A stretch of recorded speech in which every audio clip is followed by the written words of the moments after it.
जब हम भगवान बुद्ध के बारे में बात करते हैं तो हमने हमेशा उनकी शांत छवि को देखा है, जो दुनिया के मोह माया, रंगों और परपंच से दूर मोक्ष के रास्ते पर चलने का ज्ञान देते हैं।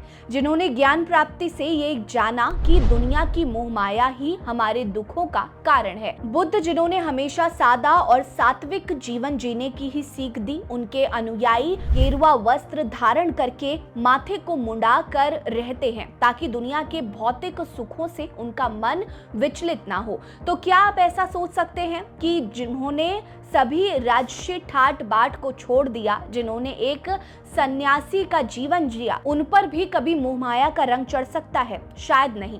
लेकिन बिहार का एक ऐसा गांव है जहां भगवान बुद्ध की प्रतिमा के साथ सालों से लोग होली खेलते हैं, उनकी प्रतिमा को रंगों से रंगते हैं और खुशियां मनाते हैं। अपने इस वीडियो में हम आपको बताएंगे उस अनोखे गांव के बारे में जहां बौद्ध के साथ खेली जाती है होली, और क्यों होता है ऐसा ये भी जानेंगे।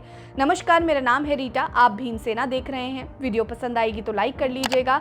हमारी इस सीरीज आपको कैसी लग रही है कमेंट करके जरूर बताइएगा। बिहार एक ऐसा राज्य जिसका बौद्ध धर्म के संस्थापक गौतम बुद्ध के साथ बहुत गहरा रिश्ता है। भगवान बुद्ध ने बिहार के बोध गया में ही बोधि वृक्ष के नीचे ज्ञान की प्राप्ति की थी।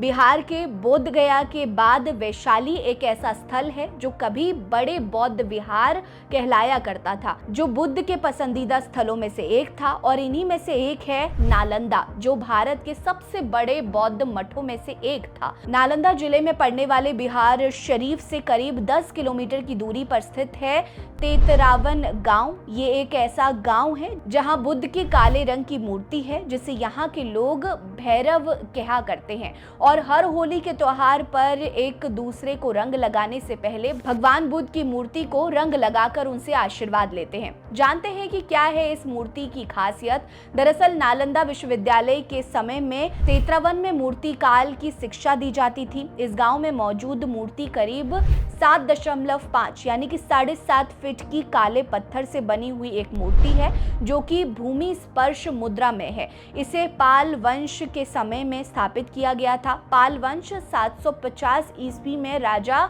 गोपाल पाल द्वारा स्थापित की गई थी और 1055 ईस्वी में इसके अंतिम राजा मदन पाल की मृत्यु के बाद इस वंश का नाश हो गया। एक समय में यहाँ राजस्थान से आए मारवाड़ियों ने बुद्ध की इस प्रतिमा को राजस्थानी भैरव बाबा के रूप में पूजना शुरू कर दिया था। 1992 से 1993 में एक बैठक में ये माना गया कि बुद्ध की इतनी बड़ी बैठी हुई मूर्ति काफी दुर्लभ है, जो अपने आप में ही एक बहुत खास बात है। किसी नए कार्य से पहले यहाँ पूजन होता है। कहा जाता है कि हर शुभ काम में पहले यहाँ पूजा की जाती है। इतना ही नहीं, हर होली और छठ में यहाँ पर लोग पूजा करने आते हैं। बुद्ध की प्रतिमा को पहले अच्छे से साफ किया जाता है, फिर मीठा सूजी का पेस्ट और फिर घी लगाया जाता है। इसके बाद होली खेलने से पहले बुद्ध की प्रतिमा को सफेद कपड़े से गले तक ढक दिया जाता है और रंग अबीर लगाकर स्थानीय लोग भजन कीर्तन करके बुद्ध से पूरे साल समृद्धि और सुख बनाए रखने के लिए प्रार्थना करते हैं। एक समय में तेतरावन की इतनी बड़ी मूर्ति का बड़ा महत्व था, लेकिन बिहार में पर्यटन की अनदेखी के कारण यहाँ लोगों का आना जाना कम हो गया। जबकि इस तरह की दुर्लभ मूर्ति आपको चीन और जापान में ही देखने को मिलेगी।